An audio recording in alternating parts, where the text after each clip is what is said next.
Good morning, everyone. This is Xinhua Live Show. I am Zhu Xiao. Now I am at the city of Nanjing in Jiangsu Province. Today is December the 13th. China will hold an annual national memorial ceremony for the victims in Nanjing Massacre in the square of the Memorial Hall of the Victims in Nanjing Massacre by Japanese invaders. The ceremony will commence at 10 a.m., with all attendees from all walks of life pay their tribute to the victims. Cars, trains, and ships will whistle. Pedestrians will stand still and pay their tribute. At the ceremony, a national flag will be flown at half-staff. 8 rings will be laid in front of a hall containing the name of the victims during the massacre. The young people will recite the Ode to Peace, and the citizen representatives will strike the bell of peace. At the end of the ceremony, thousands of doves representing hope for peace will be released to fly over the memorial hall of the victims during Nanjing Massacre by Japanese invaders, which represents the peace. In 2014, China's top legislature designated the December the 13th as a National Memorial Day by Japanese invaders during Nanjing Massacre, which took place when Japanese troops conducted the city of Nanjing and brutally killed around 300,000 victims.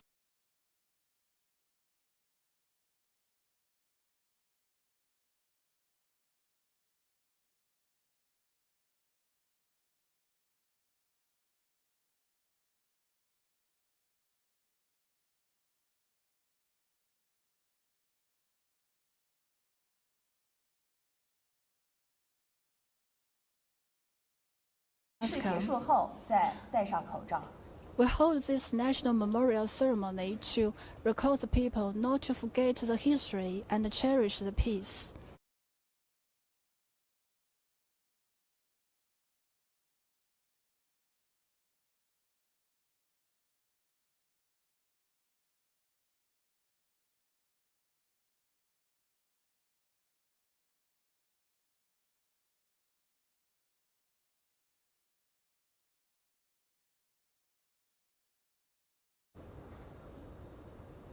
提醒一下，待会儿主持人会说默哀毕，那么在默哀毕没有说出来之前，请大家的头一定不要抬起。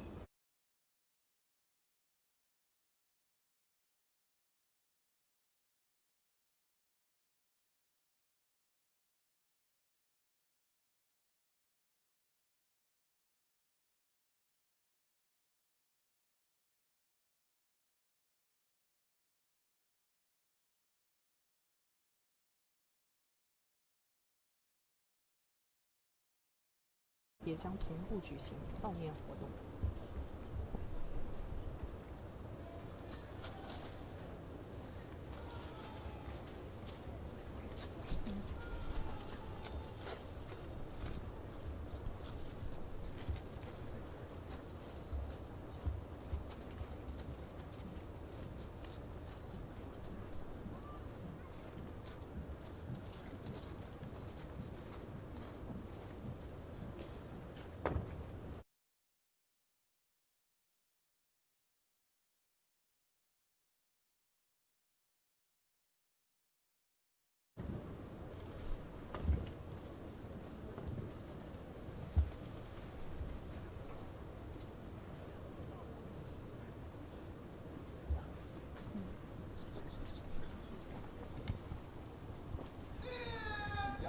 同志们、同学们，南京大屠杀死难者中山码头重葬地悼念活动正式开始。奏唱中华人民共和国国歌。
敬献花圈。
请中共中央政治局委员、中央书记处书记、中央组织部部长陈希同志讲话。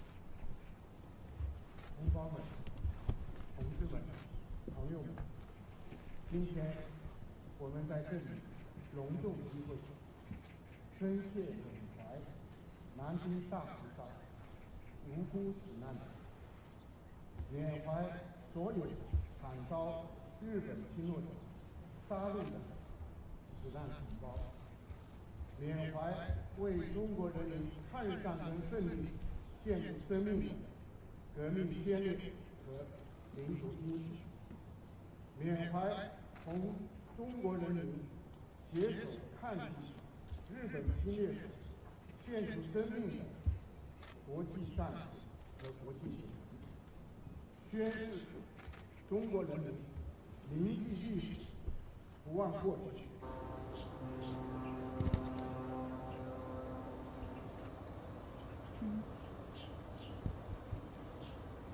Hello everyone.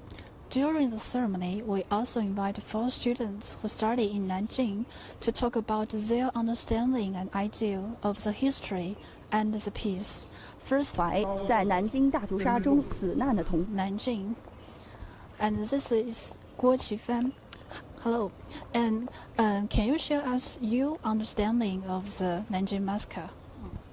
I have known about the history of Nanjing Massacre since I was in primary school, and I visited the Memorial Hall of Nanjing Massacre when I was in middle school. At that time, I was overwhelmed with sadness and anger. I thought the massacre was an incurable scar of the city. But several years later, when I came to Nanjing University to finish my college study, I came to realize that Nanjing Massacre not only left us those sad memories, but also gave us a motivation to cherish the peace we now live in. Okay, thank you. And here we also have Liu Chang, who also studying in Nanjing. Hello, Liu. And can you also tell us how do you know the history and how do you understand it? Hello. Before, I only had a rough understanding of the tragic history of the Nanjing Massacre, in which 300,000 of our compatriots were killed. But after I went to the university in Nanjing, I believed that as a college student in Nanjing, we have the responsibility to have a deeper understanding of this period of history. So I joined an association that specializes the historical studies.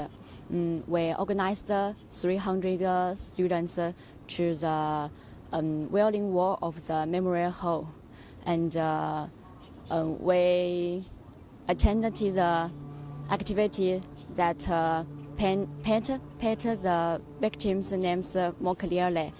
For about a half month, we collected many historical monuments and books to make more students know more details about this period of history and heroes. That's all. Okay, thank you.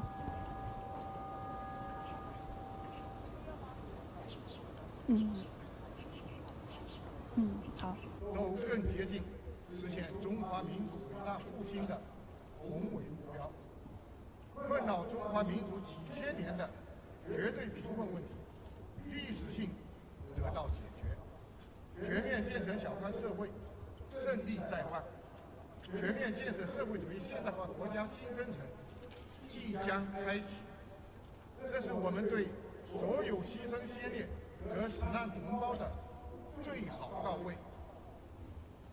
在新的历史条件下，我们要毫不动摇坚持中国共产党的领导，无论时代如何变化，中国共产党始终是中国特色社会主义事业的坚强领导核心。今年以来，面对突如其来的新冠肺炎疫情，中国共产党领导人民迅速打响疫情的人民战争总体战、主题战，夺取了全国抗疫斗争重大战略成果。我国在世界上率先控制住了疫情，在全球主要经济体中率先恢复经济正增长，彰显了中国特色社会主义制度的显著优势。实践证明，中国共产党具有无比坚强的领导力、是风雨来袭时中国人民最可靠的主心骨。在新的历史条件下，我们要大。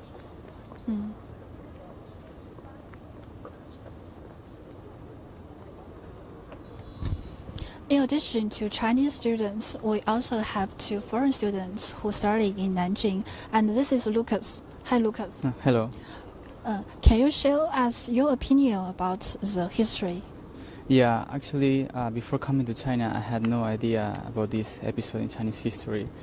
When we learn world history, maybe because I'm from Argentina, we're too far away, so when we learn world history, we almost don't learn about Asia history. So after I came to China, I was in Hangzhou, living there, and then I decided to come to Nanjing for visiting, for traveling.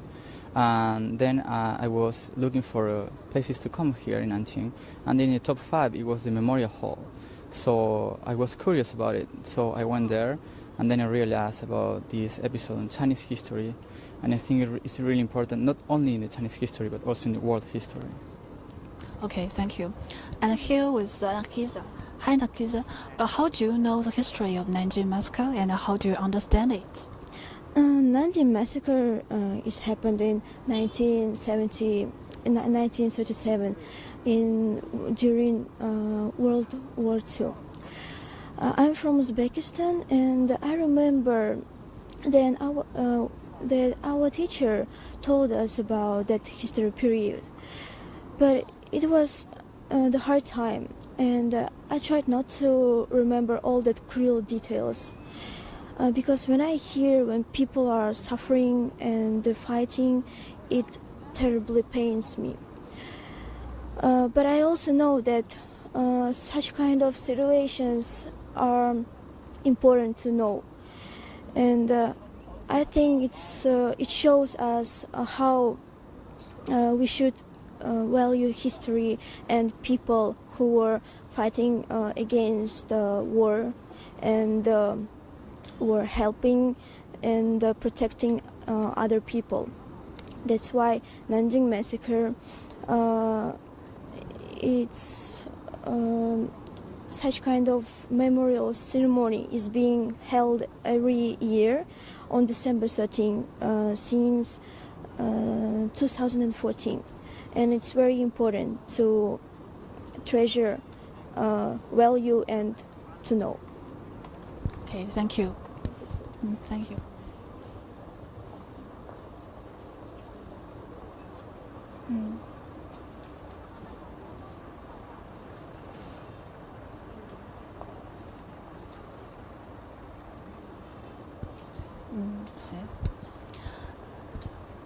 At the ceremony, the citizen representatives will strike the bell of peace.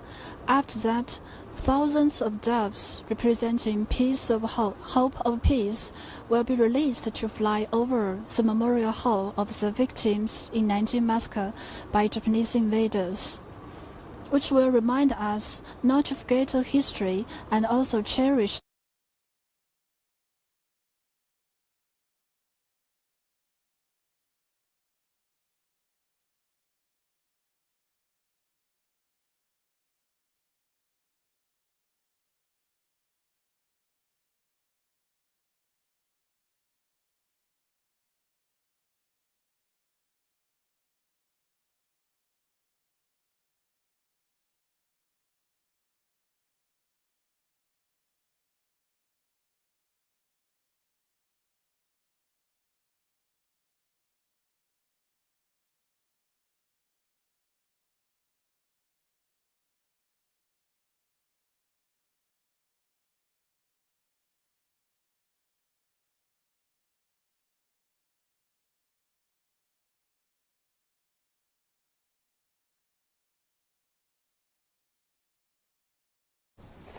南京市青少年代表宣读和平宣言。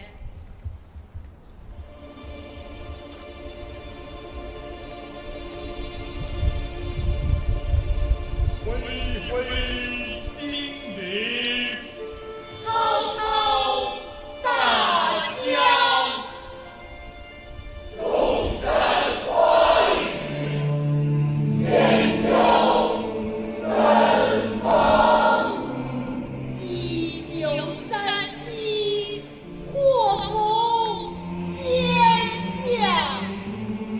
海一战，古长沦丧。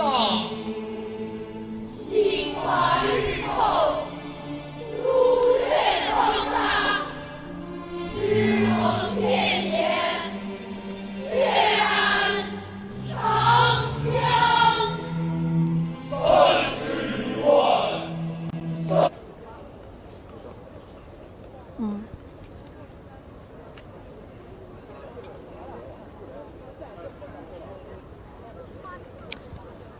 In fact, we held the National Memorial Ceremony in order to remind us to remember history, but more importantly, to cherish the peace. So, we want to ask this for students: how do you understand the peace, and what actions can you take to promote the world peace and the reconciliation? I think we can understand peace in two dimensions. For countries, peace means a normal condition with cooperation instead of wars and conflicts. Actually, I think peace is the responsibility for every individual in this city, in this world, to take. Firstly, I think we should remember the history. We can use images, books, and videos to record those hard times. And for us young students, we should study hard and try our best to make our motherland stronger. That's all. Okay, thank you. How about you, Liu Chang? It's my conviction that peace not only means no war, no starvation or no death, but also means cooperation and trade with other countries. And a powerful nation is an essential precondition for the peace. And if our country is powerful and strong, the whole world will hear our voice and guard the world peace with the help of other countries. And as college students, we must improve ourselves to devote us to the society and the development of the technique or other fields. That's all. Actually, during the Nanjing Massacre, many foreigners also offer their humanitarian assistance, and their kind deeds will always be remembered by Chinese people. And here we're also with Lucas and Akiza. And how do you know the peace? And what do you think you can take actions to promote world peace? Well, I think first, when we have two or more sides that they have some problem, they have some differences, I think peace is a way to solve these differences without violence. And I think a way to promote this, first start with ourselves. We first need to communicate. I think this is the most important thing. Try to communicate, try to understand the other part, why are we having these differences. And after that, we can just talk, communicate. This is the pillar, the fundamental pillar of the peace. Okay, thank you. How about you, Lisa? For me, peace is like a water in the sea. It's without fluctuations, and it's being calm and quiet. And you probably would ask me how to be in that condition. Of course, we should start it from ourselves, to be peaceful with ourselves, and that's the first step to be in a peaceful state. So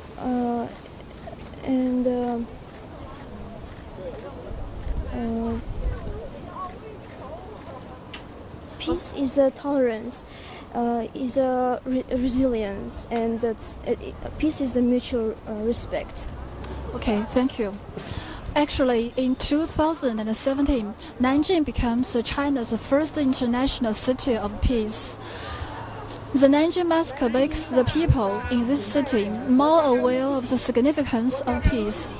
The mayor of Nanjing said that the city wishes to build a friendship bridge to promote development, to strive for win-win, and to promote world peace. During the pandemic, human beings should show more trust, understanding, and tolerance to overcome the difficulties, and stand their hands to each other to create a better future for all. Okay. That's all for today's live show. Thank you for your